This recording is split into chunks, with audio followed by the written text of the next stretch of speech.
Capellini, rien ne vient plus entre le couple franco-allemand, on l'a raconté largement ce matin, mais il y a un nouveau moteur qui émerge, c'est le couple germano-italien. Les Allemands se tournent désormais de plus en plus vers les Italiens. Oui, moi j'aurais dit le couple italo-allemand, peut-être. Oui. Comme vous voulez. À choisir. Mais oui, c'est peut-être le couple italo-allemand, germano-italien, qui sera le prochain moteur de l'Europe. Le chancelier Friedrich Merz, lui, tient à dire qu'il n'y a pas de hiérarchie dans les relations de Berlin. Et Giorgia Meloni répète qu'elle ne veut piquer la place de personne. Mais il y a une réalité, c'est qu'on voit un vrai rapprochement entre Rome et Berlin sur la scène européenne. Et d'ailleurs, un rapprochement qui a des effets immédiats sur les équilibres internes de l'Union. Aujourd'hui, par exemple, les leaders européens qui se réunissent vont plancher sur les idées préparées par Merz et Meloni il y a 2 semaines quand ils se sont rencontrés à Rome. Ils ont planché sur comment rendre l'Europe plus compétitive. Les Européens travailleront sur ça aujourd'hui. Il faut dire que sur le plan industriel, il y a des points communs. Oui, effectivement. L'Italie et l'Allemagne sont les 2 principales puissances industrielles d'Europe. Donc c'est vrai qu'à Rome comme à Berlin, on a une approche beaucoup plus souple des droits de douane puisqu'ils pénalisent l'industrie, alors qu'Emmanuel Macron, lui, voulait une approche beaucoup plus dure. Et puis les 2 ont un ADN atlantiste très très marqué, contrairement à la France qui a traditionnellement une voix beaucoup plus indépendante par rapport aux États-Unis.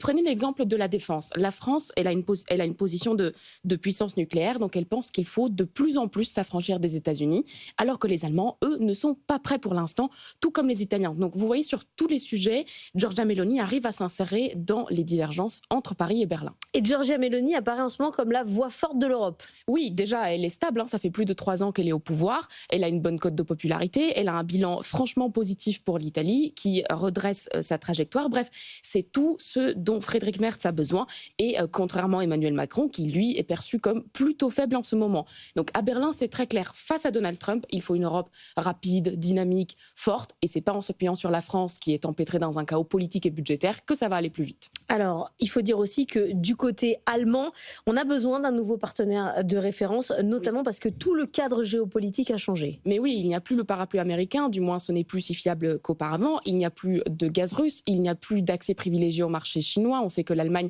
veut s'affranchir un petit peu de la Chine. Donc il n'y a plus aucun des repères géopolitiques et économiques qui ont façonné l'Allemagne ces dernières 10-15 années. Donc on est sur une réorganisation complète. C'est pour ça qu'il faut trouver un nouveau partenaire. Et d'ailleurs, juste pour terminer, à chaque fois qu'on parle de couple franco-allemand, italo-allemand, comme vous voulez, il faut toujours garder en tête que l'idée de couple est avant tout une construction française qui n'existe pas chez nos voisins allemands. Et donc peut-être que cette expression reflète surtout les craintes de Paris et les espoirs de Rome.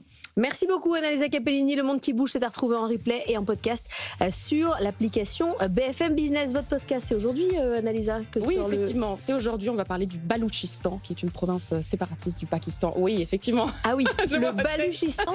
Oui, le Baloutchistan, qui est une province du Pakistan qui donne du fil à retordre à Islamabad, qui l'accuse de faire le jeu de l'Inde.